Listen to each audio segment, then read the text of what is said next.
السلام عليكم ورحمة الله تعالى وبركاته. إن الحمد لله نحمده ونستعينه ونستغفره ونؤمن به ونتوكل عليه ونعوذ بالله من شرور أنفسنا ومن سيئات أعمالنا. من يهده الله فلا مضل له ومن يضلل فلا هادي له. ونشهد أن لا إله إلا الله وحده لا شريك له ونشهد أن محمدا عبده ورسوله.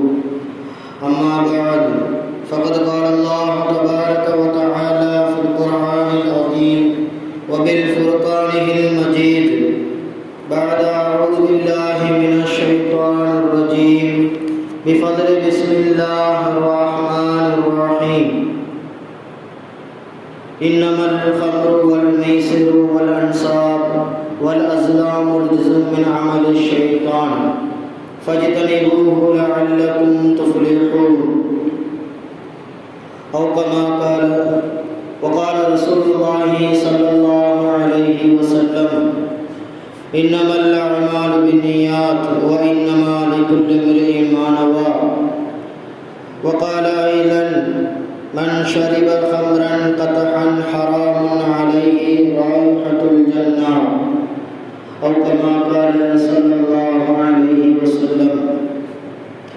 எல்லா புகழும் புகழ்ச்சியும் நம்மை எல்லா முஸ்லிம்களாக முஃமினாக படைத்து மேலும் கண்மணி நாயகம் ரசூலுல்லாஹி ஸல்லல்லாஹு அலைஹி வஸல்லம் அன்னவர்களின் உம்மத்திலே ஒரு அங்கத்தினராக ஒருவராக ஆக்கினானே. அப்படிப்பட்ட அல்லாஹ்விற்கு அனைத்து புகழும் உண்டாகட்டுமாக. அல்ஹம்துலில்லாஹ் அல்ஹம்துலில்லாஹ்.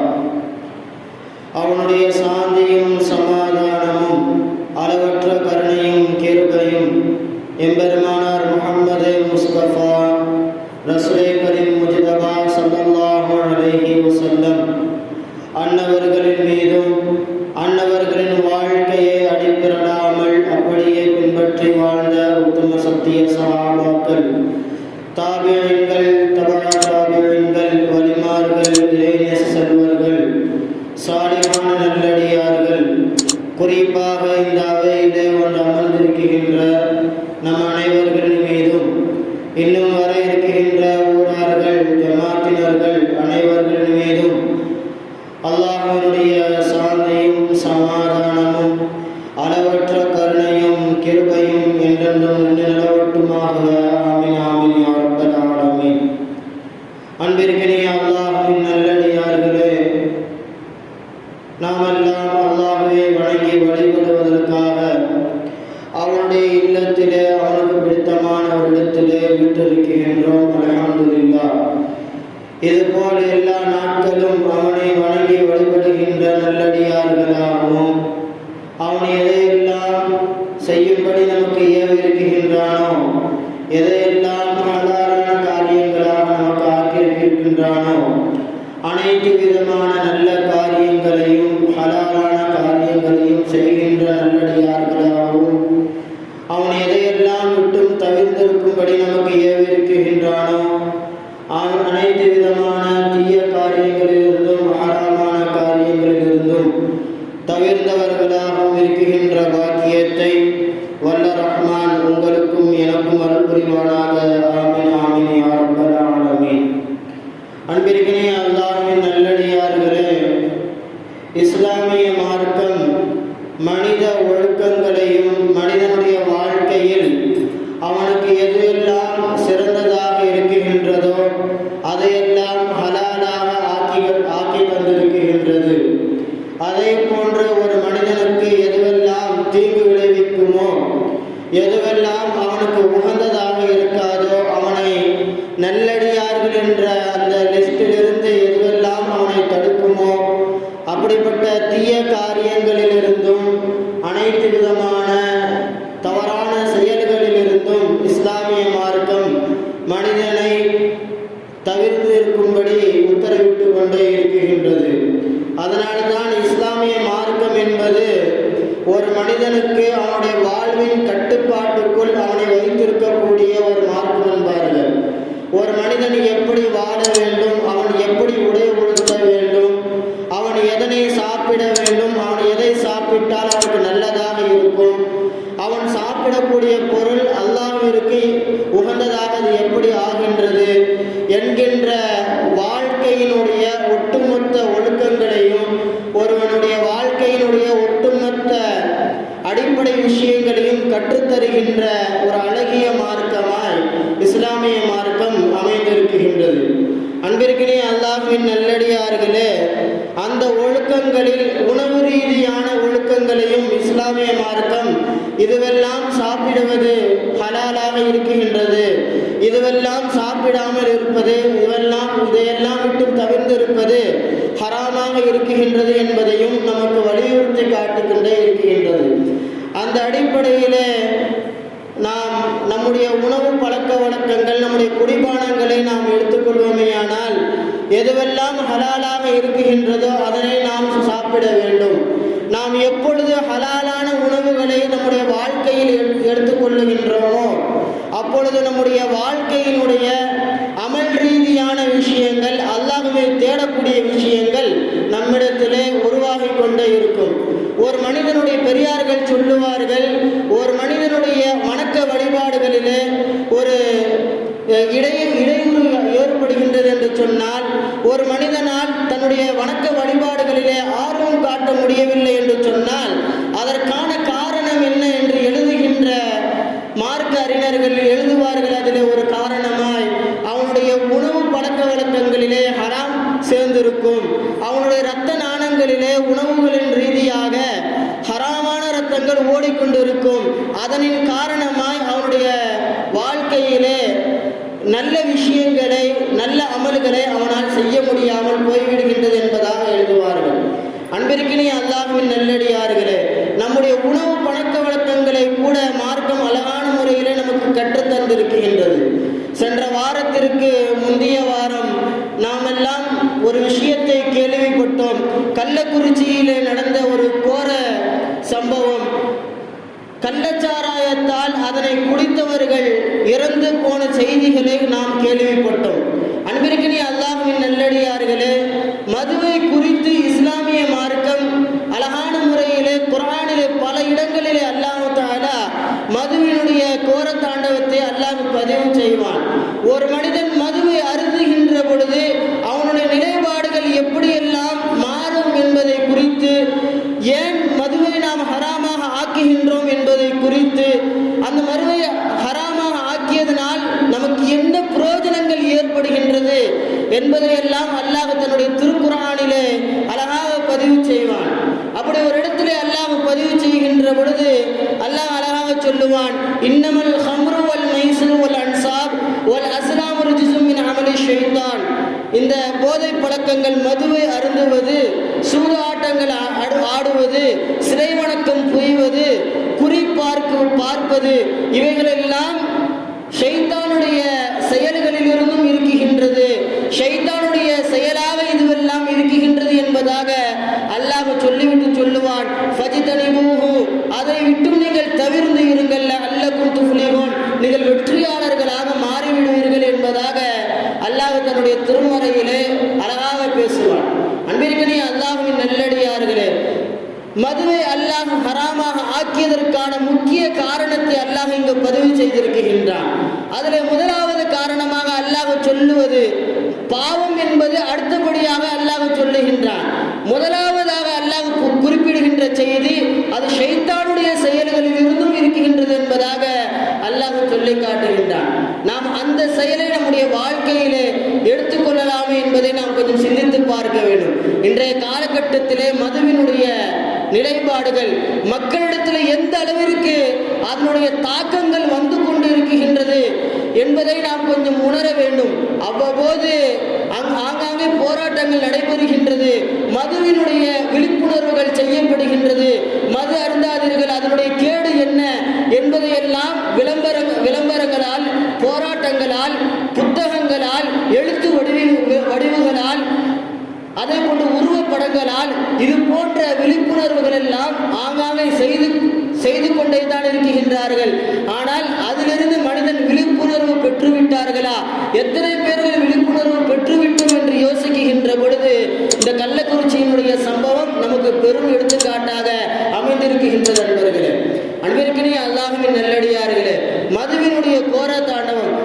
தன்னுடைய திருக்குர்ஆனிலே நிறைய இடங்களிலே அழகாக பேசுவான், நிறைய இடங்களிலே அல்லாஹ் அழகாக பேசுவான். உஸ்மான் ரலியல்லாஹு அன்ஹு அவர்கள் தன்னுடைய ஒரு உரையிலே பேசிக் கொண்டிருக்கின்ற பொழுது அழகாக ஒரு செய்தியை பதிவு செய்வார்கள். ஒரு மனிதன் மதுவை அருந்துகின்ற பொழுது அவனுடைய நிலைப்பாடுகள் எப்படி மாறிவிடும் என்பதை குறித்து அவர்கள் பதிவு செய்கின்ற அழகான ஒரு செய்தி.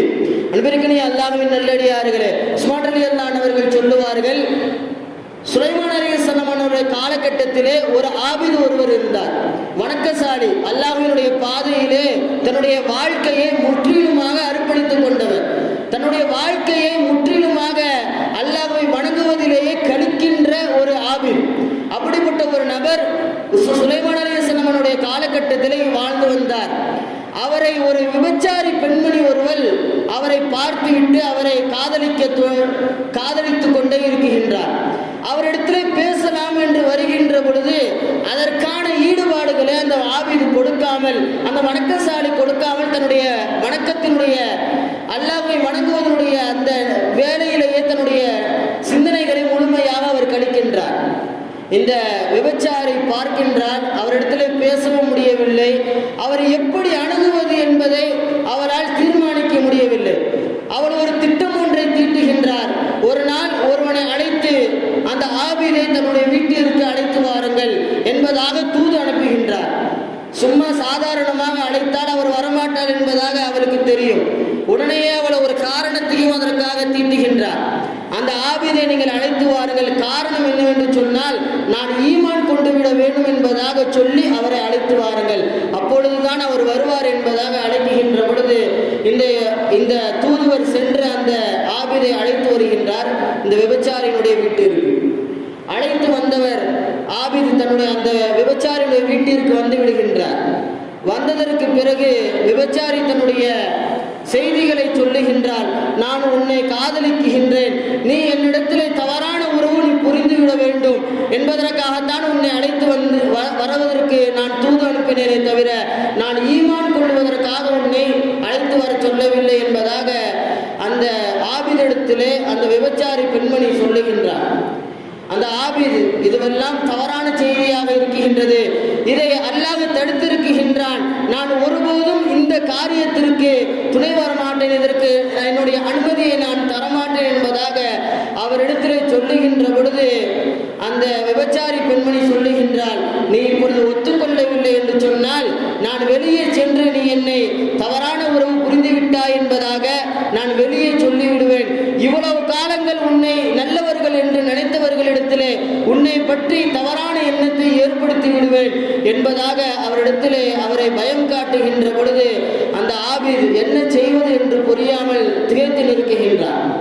அப்பொழுது அந்த விபச்சாரி சொல்லுகின்றார், உனக்கு ஒரு 3 விஷயங்களை சொல்லுகின்றேன், நீ அந்த 3லே ஒன்றை செய்துவிட்டால் உன்னை நான் விட்டுவிடுகின்றேன், இல்லை என்று சொன்னால் நீ என்னிடத்திலே தவறான உறவு புரிந்தா என்பதாக நான் வெளியே சொல்லிவிடுவேன் என்பதாக அவரிடத்திலே சொல்லுகின்ற பொழுது ஆபித் தன்னுடைய அந்த 3 விஷயங்களை கேட்கின்றார்.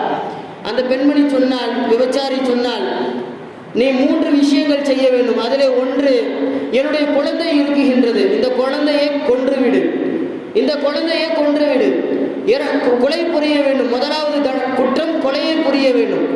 இரண்டாவது அந்த மதுவை அருந்திவிட வேண்டும். மூன்றாவது என்னை விபச்சாரம் செய்துவிட வேண்டும். இந்த 3 காரியங்களிலே எது உனக்கு உகந்ததாக இருக்கின்றதோ அதை நீ செய்துவிட்டு இங்கிருந்து தப்பித்துக்கொள் என்பதாக அவரிடத்திலே சொல்லுகின்ற பொழுது அந்த ஆபித் அழகாக யோசிக்கின்றார். சிறிது நேரம் என்ன செய்வது என்று தெரியவில்லை. கொலை குற்றம் பெருங்குற்றமாக இருக்கின்றது, கொலையும் செய்ய முடியாது. கொலை செய்தால் எதற்காக கொலை செய்தாய், அந்த குழந்தை என்ன உனக்கு தீங்கு இழைத்தது, அதற்கான காரியங்களை நானே அல்லாஹ்விடத்திலே சென்று அதற்கான பதில்களை அளிக்க வேண்டும்.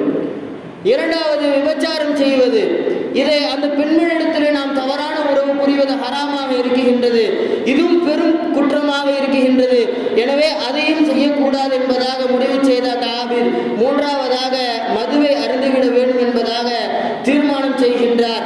மது அருந்திய அடுத்த நொடி பொழுது அந்த விபச்சார இடத்திலே தகாத உறவு வைத்துக் கொள்கின்றார்.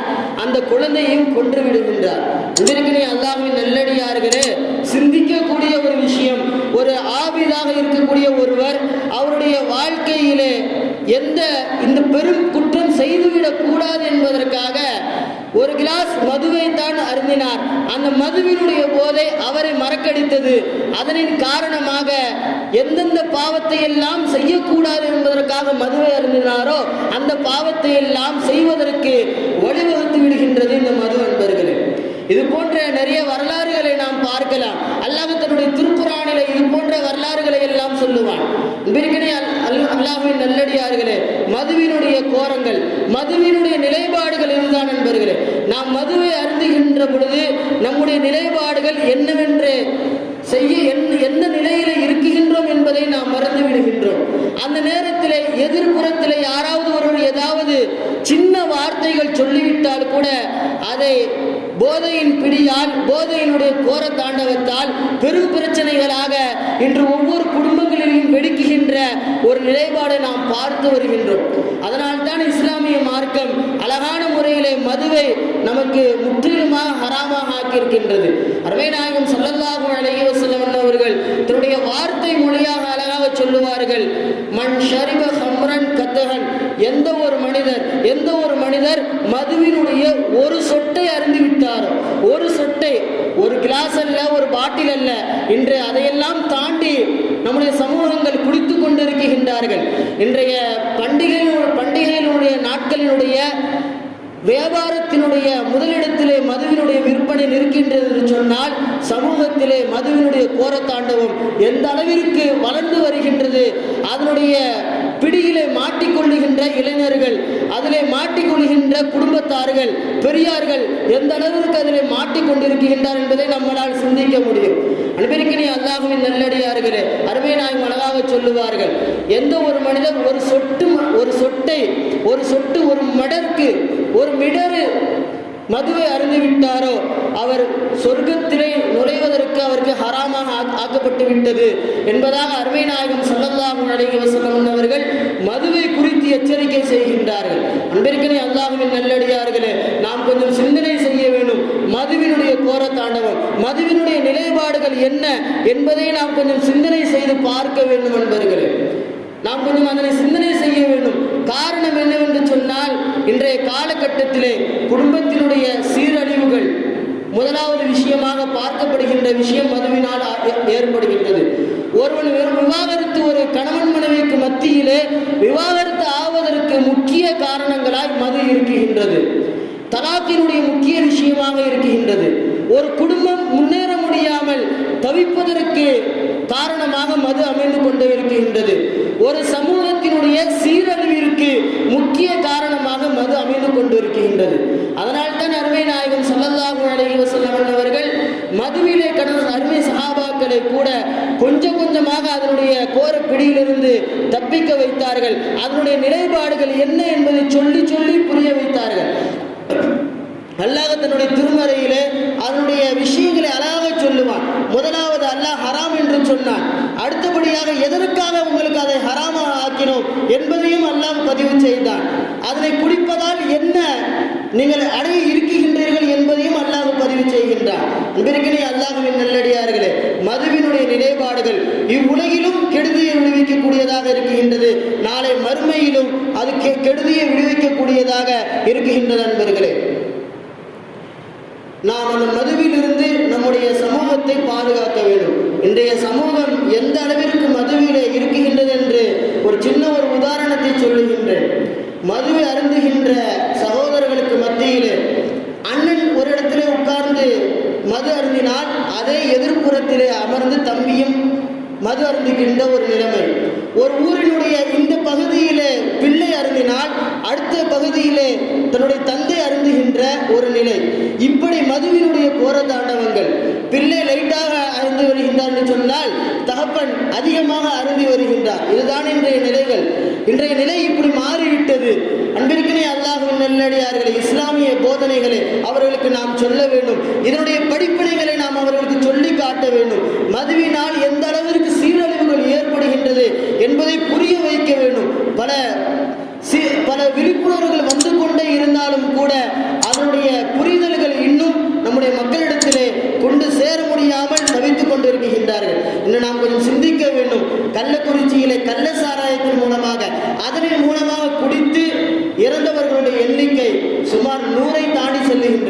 100ஐ தாண்டி செல்வதாக இந்த வாரத்தினுடைய பட்டியலில் சொல்லுகின்றது.